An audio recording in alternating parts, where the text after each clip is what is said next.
Hello everyone, welcome back new brand video. In this video I'm going to be showing you how to increase rate limit problem on Twitter account. You as can see Elon Musk's tweet.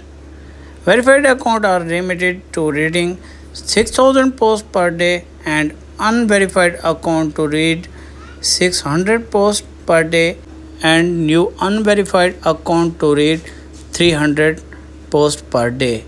If you want to increase limit, so how to get, first of all go back and open your Play Store and App Store, and from here search for this Twitter account.